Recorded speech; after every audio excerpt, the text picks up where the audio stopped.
좌우 앞뒤 이렇게 인사하겠습니다. 사랑합니다. 축복합니다. 오늘 말씀을 가지고 진짜 성전을 세우기 위해서라는 제목으로 이 말씀을 나누도록 하겠습니다. 여러분 내기 해보신 적 있으십니까? 안 해보신 적은 아마 안 해보신 분은 거의 없지 않을까. 그러니까 이게 그 내기가 걸린 상품, 돈, 뭐 이 액수의 크기에 따라서 그렇지 우리는 작게나마 이거 네가 이길 것 같아, 내가 이길 것 같아, 네가 맞을 것 같아, 내가 맞을 것 같아. 우리는 단순하게 내기를 하기도 합니다. 특히 이제 남자들은요, 이 운동 경기를 할 때 좀 승부욕을 이게 더 높이기 위해서 내기를 하는 경우가 많습니다. 뭐 이제 뭐 당연히 경기에서 이제 토너먼트라든지 뭐 이런 것도 이제 어떻게 보면은 누가 잘하느냐 이제 뽐내기를 하는 것이죠. 근데 이제 그 강도가 심해지면 심해질수록 이게 정당한 어떤 승부가 아니라 이제 도박이 될 수 있는 위험의 요지가 있기 때문에 우리 항상 이런 부분에 있어서 조심할 필요가 있습니다. 근데 내기를 해보신 분은 아시겠지만 이 순수하게 이 게임을 즐길 땐 모르지만 이 내기가 걸려 있으면 그 금액이 크면 클수록 행동 하나하나에 이제 긴장이 됩니다. 보통 이제 뭐 건전하게 이제 볼링들 또 이제 많이 하지 않습니까? 그래서 뭐 목회자들끼리도 이제 볼링하고 이렇기도 하는데요. 하면은 그 진 팀이 게임비 내기 뭐 이렇게 많이 하지 않습니까? 그러면은 그 게임비 사실 얼마 안 하는데도 불구하고 우리가 이겨야 되겠다는 승부욕이 이제 활활 막 타오르기도 합니다. 그랬을 때에 마지막 공 하나에, 마지막 주자의 공 하나에 누가 이기느냐가 달려 있을 때에 이 공을 어떻게 잘 던지느냐, 못 던지느냐에 따라서 아군의 승리의 여신이 되기도 하고 아니면은 그 패배의 요인이 되기도 하고 그런 긴장하는 그런 모습들을 우리는 이제 볼 수가 있는데요.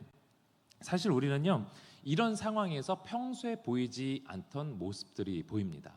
그래서 에이 그래 우리가 잘했거나 열심히 했으니까 어떻게 하든 그래 우리 그냥 잘했다 서로 격려해주자 이런 모습 사실 보기가 쉽지 않거든요. 오히려 이 한 사람으로 인해서 우리가 패배가 결정됐을 때 야 그러니까 네가 하면서 그 또 이제 그 공을 던진 사람 그 전에 네가 잘했으면 이런 우리들의 실체가 보일 때도 있습니다.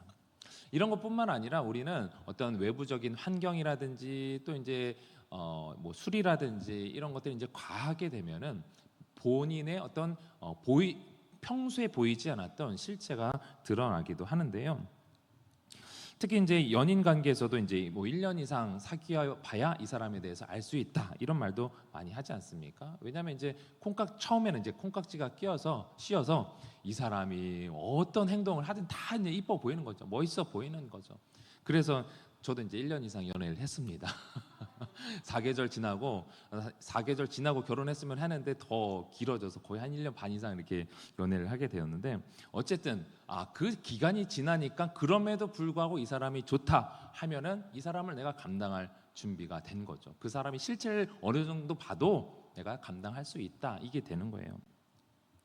그런데 하나님께서는 우리의 겉으로 보이는 모습뿐만 아니라 지금 이 순간에도 하나님께서는 우리의 중심을 보고 계시는 줄 믿습니다. 어떤 사람은 이분이 빠지지 않고 수요 예배 나와 금요 예배 나와 새벽 예배 나와 대단하다 할 수 있지만 속은 또 어떤지를 모르거든요. 어떤 사람은 일주일에 딱 한 번 나오는데 그 중심이 오히려 하나님께 진실함으로 나가는 사람일 수도 있습니다. 하나님께서는 우리의 중심을 잘 알고 계신다는 것이죠. 우리의 행동이 어떤 의도에 의해서 하는 행동인지 아닌지 사람은 속을 수 있습니다. 그러나 하나님까지 속일 수는 없는 것이죠. 그렇기에 하나님께서는 겉으로 드러나는 모습이 아닌 우리의 속사람, 우리의 중심이 하나님 앞에 온전히 제대로 새 사람으로 바뀌기를 원하고 계십니다. 여기에 계신 분들은 이미 예수 그리스도의 은혜로 다 새 사람을 입으신 줄 믿습니다. 네, 5분만 아멘을 하셨는데 다른 분은 아직 아니신가 봐요. 아직 새 사람 되기를 기다리고 계시나요? 예수 그리스도의 그 은혜 가운데 우리는 모두가 다 새 사람을 입은 줄 믿습니다. 예. 오늘 본문은요, 유다 백성들이 학개의 선포를 듣고 이 성전 건축을 시작한 지 3개월이 지난 시점입니다. 9월 24일이라고 얘기를 하는데 학개 1장 15절 보게 되면 6월 24일에 이제 이 성전 건축을 시작했던 것으로 했을 때에 이 한 3개월이 지난 거죠. 이때 학개 선지자가 당시 제사장들에게 율법에 대해서 질문을 하고 있는데 사실 이제 의도가 담긴 질문이죠. 오늘 본문 읽었던 본문 11절에서 13절 말씀을 우리 다시 한번 읽어보겠습니다. 시작. 만군의 여호와가 말하노니 너는 제사장에게 율법에 대하여 물어 이르기를 사람이 옷자락에 거룩한 고기를 쌌는데 그 옷자락이 만일 떡에나 국에나 포도주에나 기름에나 다른 음식물에 닿았으면 그것이 성물이 되겠느냐 하라. 학개가 물음에 제사장들이 대답하여 이르되 아니니라 하는지라. 학개가 이르되 시체를 만져서 부정하여진 자가 만일 그것들 가운데 하나를 만지면 그것이 부정하겠느냐 하니 제사장들이 대답하여 이르되 부정하리라 하더라. 아멘. 이 질문을 통해서 학개가 원하는 답은 무엇이냐? 하나님께서 도출해내고자 하는 그 말은 무엇이냐? 거룩은 전염되지 않는다라는 거예요. 내가 거룩하다 해서 누군가에게 딱 손을 얹었다고 해서 이 사람이 거룩해지냐? 그게 아니라는 거죠. 근데 반대로 부정한 것은 거룩함과 달리 접촉하게 되면 전염된다라는 것입니다. 그러니까 거룩은 어렵고 부정해지는 건 너무 쉬운 거예요. 전염이 너무 잘 되는 거예요. 쉽게 생각할 수가 있죠. 더러운 물에 예를 들어서 똥물 1리터가 조그만 똥물 1리터가 있다고 생각을 해봅시다. 여기에 아무리 많은 물을 들이붓는다 할지라도 이 물이 깨끗해질 수 있습니까? 네, 없죠. 반대로 우리가 이제 욕조에 이제 물 깨끗한 물을 받아놨다고 해서 사람들이 이제 욕조에 들어가서 몸을 씻고 있는데 만약에 거기에 누군가가 컵 한 컵으로 똥물을 이렇게 탁 부었다 치면은 어떻게 할까요? 아마 다들 기겁을 해서 나올 겁니다. 그게 하나님께서 말씀하고자 하시는 겁니다. 그런데 현재 이스라엘 백성의 상태가 그렇다는 것이죠. 사실 이거는 일반적인 것인데 일반적인 우리가 이제 쉽게 이해할 수 있는 부분인데 우리가 이것을 거룩이랑은 사실 좀 별개로 생각하지 않는가 생각이 됩니다. 그래서 우리 14절 말씀 본문 14절 같이 읽어보겠습니다. 시작. 이에 학개가 대답하여 이르되 여호와의 말씀에 내 앞에서 이 백성이 그러하고 이 나라가 그러하고 그들의 손의 모든 일도 그러하고 그들이 거기에서 드리는 것도 부정하니라. 예. 이스라엘 백성이 돌아왔죠. 어디로 돌아왔습니까? 그들이 생각하는 거룩한 땅에 돌아왔어요. 예루살렘에 돌아왔습니다. 이스라엘 땅에 돌아왔어요. 그리고 거기서 거룩한 전, 하나님의 성전이라고 하는 그 성전을 이들은 짓고자 했지만 사실 그것도 제대로 하지 않았기 때문에 학개를 통하여서 짓고자 했던 것이죠. 지금의 상황은 어쨌든 성전을 다시 이제 짓기 시작했고 3개월이 지난 시점에서 어떤 생각을 할 수 있어요? 이 거룩한 땅에 와서 우리가 거룩한 성전을 짓는구나. 그러면 거룩하신 하나님께서 우리를 거룩하다 인정해 주겠지라는 생각이 어느 정도 있는 거예요. 사실 그 거룩함보다는 이들의 이제 생각은 우리가 하나님께서 은혜를 베풀어 주시면 이 땅을 거룩하게 하시면 우리 백성이 더 하나님의 풍성한 은혜를 누리겠지. 사실 이제 여기까지 가는 거죠. 그들이 비록 거룩한 땅으로 거룩한 성전 건축 사업을 하고 있지만 그렇지만 이 모든 것들이 이것을 행하는 백성들을 자동적으로 거룩하게 만들어 주지 않는다라는 거예요. 학개를 통해서 하나님께서 하시고자 했던 말씀은 이겁니다. 거룩은 너희들이 그냥 그 거룩함에 어떤 보여지는 것에 동참했다고 해서 너희들의 중심이 거룩해지는 것이 아니다라는 것이죠. 오히려 그들의 변함이 없는 이 죄악으로 가득 찬 모습이 오히려 이 하나님의 거룩한 성전을 부정하게 만든다라는 거예요. 그러므로 이 백성들에게 필요한 것이 무엇이겠습니까? 이들이 할 수 있는 것은 사실 아무것도 없습니다. 그들의 거룩을 위해서 이들이 할 수 있는 것은 누구한테 뭐 선을 베푼다, 어떤 이 거룩한 사업에 동참한다, 그거 가지고는 하나님의 거룩에 절대로 미칠 수가 없습니다. 이 백성들에게 필요한 것은요, 정결케 하시는 하나님의 은혜만이 필요한 것입니다. 정결케 하시는 그 하나님을 온전히 신뢰하고 그 하나님만 온전히 신뢰하는 가운데 우리의 삶이 하나님의 말씀에 순종하는 것, 이 백성들이 할 수 있는 건 그것뿐이에요. 사실 제일 쉬우면서도 제일 안 되는 게 그것이죠. 그렇기 때문에 이스라엘 백성들의 현재 상태로는 그들 억지로 데려다가 성전을 쌓는다고 해도 그것에서 드려지는 그 예배는 절대로 거룩할 수 없다라는 것입니다. 사실 이 성전을 짓기 전에도 백성들의 상태가 죄악으로 가득 차 있었기 때문에 성전을 짓고자 하는 마음 자체가 사실 없었던 것이죠. 그러니까 최악 중에 최악이었던 이들의 내적 상태였던 것입니다.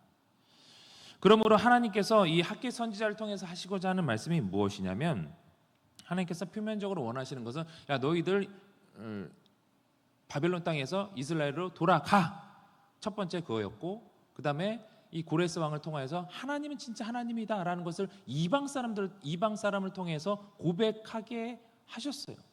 그 가운데 그 고레스 왕을 통하여서 너희들 이스라엘 땅으로 돌아가면 너희들의 섬기는 그 신 하나님의 성전을 지어라, 이방 왕을 통해서 그렇게 명령을 받은 거예요.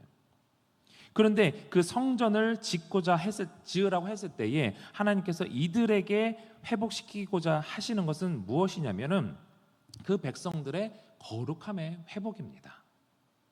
단순히 표면적으로 그냥 성전 건축 이것을 원하시는 것이 아니라 실제적으로 하나님께서 원하시는 것은 이 성전 안에 거하는 너희들의 실제적인 거룩함의 회복이라는 것입니다. 백성들이 이 거룩함을 회복할 때에 그들은 진정으로 하나님의 성전을 세우고자 하는 마음이 생겨날 것이고, 그제야 이 백성들이 이 성전에서 드리는 그 예배를 하나님께서 기뻐 받으시는 것입니다. 그것이야말로 하나님께서 정말로 이 백성들에게 원하시는 진짜 성전인 것이죠. 이렇게 세워진 성전 재건에 통해서 그것의 역할은 무엇이냐면, 이스라엘 공동체가 과거 그리고 현재 그리고 앞으로 모든 것의 더러움에서 회복되어서 미래에 주어질 하나님의 그 복의 통로가 되는 것을 하나님께서는 원하셨습니다. 단순히 이스라엘 백성 너희들이 거룩하고 너네들 잘 먹고 잘 살아라 이것을 원하시는 것이 아니라, 너희들이 거룩하게 되어서 부정한 것에서 죄에서 모든 것들이 회복되어서 너희들이 온전한 하나님의 기뻐하시는 공동체가 되었을 때에 너희들을 통해서 앞으로 하나님 나라가 확장될 것을 하나님은 기대하셨다라는 것입니다. 그렇기 때문에 어쨌든 표면적으로 이 성전 재건이 시작되었다라는 것은 이 복의 통로가 열리게 되었다는 것을 의미합니다. 하나님께서 하시고자 하는 그 일들이 이제 시작이 되는 것이죠. 근데 다시 말씀드리지만 이 그들의 정결함의 회복은요, 이 스스로 되는 것이 아닙니다. 오직 하나님의 은혜로만 우리가 하나님께 나아갈 수 있게 되는 것이죠. 그렇게 하시기 위해서 하나님은 오늘도 계속해서 그 은혜를 베풀어 주시는 줄 믿습니다. 예수 그리스도의 시대 이후에 더 풍성하게 그 은혜를 우리 가운데 부어 주신 것이죠. 우리는 그 은혜로만, 그 보혈의 은혜로만 거룩해질 수 있습니다. 하나님께서는요, 어떻게든 우리 인간이 그 은혜의 강가로 나아오기를 원하고 계세요.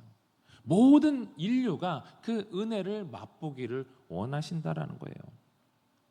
그러므로 우리가 그 은혜를 알지만 그것을 내가 누리지 못하고 있다면 그 은혜의 강가로 나아가고자 하는 그 결단이 있어야 되는 것입니다. 지금으로 나는 만족해, 그냥 일주일에 한 번 나오는 것으로 만족해, 이것이 아니라 어떻게 하면 내가 그 은혜의 강가로 한 걸음씩 나갈 수 있을까? 그것이 기도가 될 수도 있고, 그것이 말씀을 읽는 것에서부터 시작이 될 수도 있고, 또 여러 가지 예배 자리를 통해서 회복이 될 수가 있는 것입니다. 그 은혜의 강가로 나아가고자 하는 그 결단이 그 행동의 변화를 만들게 된다는 것이에요. 그리고 내가 그 은혜를 이미 누리고 있다라고 한다면 내가 받은 은혜 그냥 나만 받고 있으니까 됐어, 이것이 아니라 이 은혜를 어디로 흘려보낼까? 누구에게 흘려보낼까? 흘려보낼 그 축복의 통로로서의 역할을 감당하겠노라. 또 그런 다짐하는 우리의 모습들이 필요한 것이죠. 이 은혜는 나에게만 주신 것이 아니라 모든 인류에게 주신 그 은혜라는 사실을 우리는 기억하며 보내는 데까지 주님께서 주신 그 사명을 잘 감당해야 될 것입니다. 그것이 하나님께서 이스라엘 백성을 택하신 목적이고요. 또 우리를 먼저 그리스도인 되게 하신 이유입니다. 이제 15절 이후는요, 이제 하나님께서 이스라엘에게 한없는 은혜를 베푸시겠다라는 그에 대한 약속인데요. 먼저 15절 16절을 보면요, 성전 기초를 놓기 전에를 한번 기억해보라 이거예요. 그러면서 성전의 기초를 놓기 전에 너희들의 삶을 보면은 너희들이 바라는 곡식 수확의 그 기대치는 20고루였다라고 한다면 실제로는 10고루, 절반밖에 안 된다는 거예요. 포도주 수확 기대치는 너희들의 50고루이지만 실제로는 20고루밖에 얻을 수 없었던 너희들의 과거의 삶을 한번 생각을 해보라는 거예요. 너희들이 아무리 인간적인 노력을 한다 해서 그것이 채워지느냐? 기대치의 절반에도 못 미친다는 것이죠. 그러면서 오늘 보면 18절 19절 이렇게 말씀합니다. 시작. 너희는 오늘 이전을 기억하라. 아홉째 달 24일 곧 여호와의 성전 지대를 쌓던 날부터 기억하여 보라. 곡식 종자가 아직도 창고에 있느냐? 포도나무, 무화과나무, 석류나무, 감람나무의 열매가 맺지 못하였느니라. 그러나 오늘부터는 내가 너희에게 복을 주리라. 아멘. 그러나 이전과 다르게 이제는 너희들의 인간적인 모습을 의지할 때는 아무것도 제대로 얻을 수가 없었지만, 그러나 이제는 내가 오늘부터 너희에게 복을 주리라. 이 복의 주체는 하나님입니다. 우리 인간의 노력으로 될 수 있는 것이 아니에요. 그래서 구약 시대에는 하나님의 은혜가 사실 이제 눈으로만 확인될 수 있었습니다. 그래서 하나님의 은혜 가운데 있을 때는 그 모든 축복을 풍성하게 누리게 했던 것이죠. 그래서 가난한 자는 저주받은 자, 그렇게 동일시가 될 수밖에 없었던 시대입니다. 그래서 하나님의 은혜를 멀리할 때는 재앙, 이런 것을 통해서 그들이 축복을 누리지 못하고 재앙 가운데 있을 때는 내가 하나님의 저주 가운데 있구나, 하나님을 내가 온전히 따르지 못해서 이런가 하면서 하나님의 긍휼을 다시 간구할 수 있게 되었던 것이죠. 우리가 누리는 복은 하나님이 함께 하실 때 진정으로 그 복을 누릴 수 있는 줄 믿습니다. 하나님 없는 복은요, 하나님께 돌아갈 생각을 하기 어렵기 때문에 오히려 재앙일 수 있어요. 그냥 내가 풍성하다고 해서 그것이 또 오늘날을 살아가고 있는 이 시대에는 그것이 풍성한 것은 아니라는 것입니다. 솔로몬 성전 시대에도 여러 재앙에도 불구하고 그래도 그들이 살만하니까 하나님께로 돌아갈 생각을 하지 못하고 그 성전에, 솔로몬 성전의 위대한 그 겉모습만, 화려함만, 그 영광만 누리려 하다가 결국 멸망한 것이 아니겠습니까? 그래서 솔로몬이 성전을 세우겠다, 맨 처음에 솔로몬이 이 성전을 세우겠다 했을 때에 하나님께서는 솔로몬에게 이렇게 말씀하셨습니다. 열왕기상 6장 11절 13절 말씀입니다. 시작. 여호와의 말씀이 솔로몬에게 임하여 이르시되 내가 지금 이 성전을 건축하니 내가 만일 내 법도를 따르며 내 율례를 행하며 내 모든 계명을 지켜 그대로 행하면 내가 내 아버지 다윗에게 한 말을 내게 확실히 이룰 것이요 내가 또한 이스라엘 자손 가운데 거하며 내 백성 이스라엘 버리지 아니하리라 하셨더라. 아멘. 하나님께서 이 솔로몬이 성전을 짓겠다 했을 때 하나님께서 원하신 것은 튼튼한 성전 지어라. 아무도 외적이 침략할 수 없는, 침공할 수 없는 완벽한 성전을 높이 두껍게 쌓아라. 이렇게 말씀하시지 않았습니다. 성전 그래 지어라. 근데 그 가운데 네가 하나님의 말씀을 따르고 하나님의 말씀대로 행하고 그 계명을 지켜 행하라. 그리하면 내 아버지 다윗에게 한 말을 너에게 이룰 것이다. 하나님의 약속은 거기에 있습니다. 우리의 외적인 어떤 스펙을 쌓는 것에 너희들이 집중해라 이것을 말씀하신 것이 아니라 하나님의 말씀대로 살아라. 하나님과 친밀하게 거해라. 하나님 말씀을 마음 중심에 새겨 순종해라. 그것이 진짜 성전이라는 것을 하나님께서는 솔로몬에게도 말씀하고 계신 것입니다. 그러할 때 우리가 하나님과 더욱더 친밀해질 수 있는 것이죠. 우리는 진짜 성전을 세워야 합니다. 둔촌동 거기엔 분명히 멋있는 또 우리가 함께 제대로 예배할 수 있는 예배당이 세워질 것입니다. 그러나 그 전에 우리의 중심이 하나님께서 기뻐하시는 성전으로 세워져야 할 줄 믿습니다. 눈에 보이는 화려한 성전이 아니라 하나님께서 거하시는 진짜 성전을 세우는 여러분들이 되시기를 주님의 이름으로 축원합니다. 20절 이후는요, 하나님께서 학개 선지자를 통해서 스룹바벨 총독에게 전하는 말씀인데요, 우리 20절에서 23절까지 읽어보겠습니다. 시작. 그달 24일에 여호와의 말씀이 다시 학개에게 임하니라. 이르시되 너는 유다 총독 스룹바벨에게 말하여 이르라. 내가 하늘과 땅을 진동시킬 것이요 여러 왕국들의 보좌를 엎을 것이요 여러 나라의 세력을 멸할 것이요 그 병거들과 그 탄자를 엎드러뜨리리니 말과 그 탄자가 각각 그의 동료의 칼에 엎드러지리리라. 만군의 여호와가 말하노라. 스알디엘의 아들 내 종 스룹바벨아, 여호와가 말하노라. 그날에 내가 너를 세우고 너를 인장으로 삼으리니 이는 내가 너를 택하였음이니라. 만군의 여호와의 말이니라 하시니라. 아멘. 하나님께서는 당시 이 성전 재건과 그 땅의 회복을 통해 하나님의 영광을 나타내시기로 하셨지만, 사실 이 스룹바벨에 대한 것은 실질적으로 이 땅에 오실 그 하나님의 본체, 이 메시아, 곧 예수 그리스도에 대한 그림자에 대해 불과하지 않습니다. 예수 그리스도를 통해서 우리 속에 하나님의 영이 거하시도록 진정한 하나님의 성전이 우리 속에 세워지도록 하신 것입니다. 우리 속에 이렇게 하나님의 성전이 세워지기까지는 우리가 하나님의 은혜 가운데 거하는 것 당연하고요. 그 은혜를 받아들이기 위해 필요한 것이 먼저 예수 그리스도를 나의 구주로 모셔드리는 것입니다. 하나님께서는 오늘도 여러분의 예배를 기쁘게 받기를 원하십니다. 단순히 몸만 여기 있다고 해서 우리가 거룩해지는 것 아니에요. 하나님께서 함께 하시는 그 거룩함의 영광이 내가 이곳에 있다고 해서 그 전염되는 것이 아니라는 것입니다. 오히려 우리의 입술을 또 우리의 행동이 다른 사람들에게 부정적인 영향을 주기가 더 쉬워요. 그게 사실 우리 인간의 모습입니다. 그렇기 때문에 우리는 꾸준히 주의 성령으로 충만하길 기도하면서 기계적인 예배가 아니라 지난주에 왔으니까 내가 여전히 또 이 자리에 있는 것이 아니라 날마다 새로운 마음으로 하나님께 신령과 진정으로 예배를 드려야 할 줄 믿습니다. 그것을 통해서 우리의 진정한 가치가 드러나는 것입니다. 그것을 통해서 우리가 하나님께 진정한 예배를 드릴 수 있게 되는 것입니다.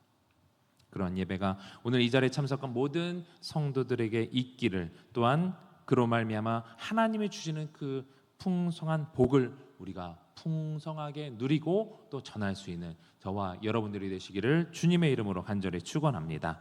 우리 주신 말씀 기억하면서 함께 기도하실 때에 우리 마음에 온전한 하나님께서 기뻐하시는 성전이 세워지게 하여 주시고, 또 내가 그 풍성한 은혜를 누릴 때에 거룩한 성전의 영향력을 통해서 나를 통해 예수 그리스도를 아는 자들이 더 많아지게 되게 해달라고 기도하시고, 우리 다음 세대 부흥을 위해서 또 수능이 62일 남았습니다. 수험생들에게 지혜와 명철을 달라고 기도하시고, 둔촌동 시대가 활짝 열리게 해달라고 또 각자의 기도 제물 놓고 우리 주님 3번 간절히 부르고 통성으로 기도하겠습니다. 주여